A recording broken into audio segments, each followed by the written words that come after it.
Fatality rate. Hantavirus kills somewhere between 30 and 40% of the people it infects. Let that number sit for a moment. COVID-19, across most of the pandemic, had a fatality rate well below 1%. So, by that single measure, hantavirus is not just worse than COVID, it is not even close. But here is the part that most people never think about, and it completely changes how dangerous a disease actually is in the real world. Transmission. Hantavirus cannot spread from person to person. Not through touch, not through the air, not through being in the same room as someone who is sick. The only way to get infected is through contact with an infected rodent or the dust carrying its droppings. COVID-19 travels through the air between people, silently, invisibly, before anyone even knows they are sick.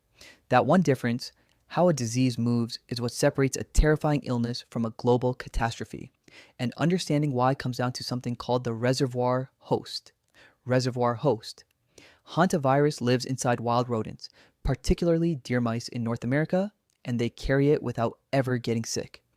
The virus has likely been circulating in rodent populations for thousands of years.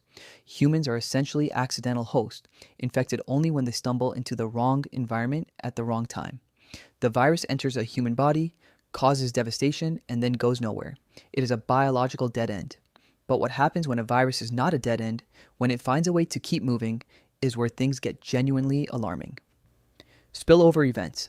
Every so often, a pathogen that normally lives in animals makes a jump into a human. Scientists call this a spillover event. Hantavirus does this regularly, but when it lands in a human, it stops there. COVID-19 was also a spillover, most likely originating in bats, and for a brief moment in history, it was just another animal virus. Then something changed. It found a way to sustain transmission between humans, and that small biological shift is the reason the world shut down. The question worth asking is how much of this comes down to sheer numbers, because the math here is not intuitive. Population exposure. A few hundred people are infected with hantavirus in the United States every year. Globally, the number is higher, but still small. COVID-19 infected billions within a few years. Now, consider this. A disease that kills 40% of a few hundred people produces far fewer total deaths than a disease that kills less than 1% of a billion. The fatality rate tells you how dangerous the disease is for an individual. The exposure rate tells you how dangerous it is for a civilization. Those are two completely different questions, and most people confuse them. But there is another layer to this that makes hantavirus even more unsettling at the individual level. Severity of illness. When hantavirus infects someone, the progression is fast and merciless.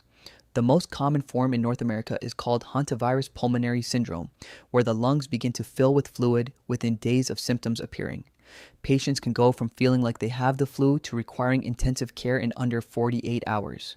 There is no approved antiviral treatment. Doctors manage the symptoms and hope the body holds on long enough. COVID-19 caused severe illness too, but a large portion of infected people had mild symptoms or none at all. With hantavirus, if you're sick enough to be diagnosed, you're already in serious trouble.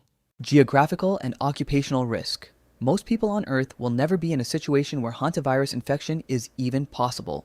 The risk is concentrated in rural areas, old buildings, places where rodents nest, and occupations that involve outdoor or agricultural work. COVID-19 carried no such boundaries. It moved through cities, hospitals, schools, and households without discrimination. The geography of hantavirus risk is a narrow slice of human experience. But within that slice, the danger is real, and the reason so many cases go wrong comes down to something that rarely gets talked about. Medical infrastructure and detection. Early hantavirus symptoms look almost identical to the flu: fever, fatigue, muscle aches. Nothing that would make a doctor immediately suspicious unless they already knew to look. By the time the respiratory collapse begins and the correct diagnosis is confirmed, the disease has usually progressed far beyond the point where early intervention would have helped.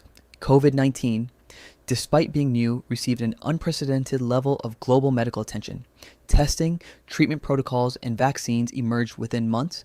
Hantavirus, partly because of its rarity and partly because of where it tends to strike, has never had that kind of focused investment behind it, which makes what happened in 1993 all the more striking. Historical outbreaks. In the spring of 1993, a cluster of young, healthy people in the Four Corners region of the American Southwest began dying from a sudden and unexplained respiratory failure. Investigators were baffled. These were not elderly patients, not people with underlying conditions. They were physically fit individuals whose lungs were simply giving out. The eventual discovery that a strain of hantavirus carried by deer mice was responsible sent a ripple through the infectious disease community. It proved that a previously unknown virus carried silently by a common animal could emerge and kill with almost no warning. The outbreak was contained, but the lesson it left behind has never faded.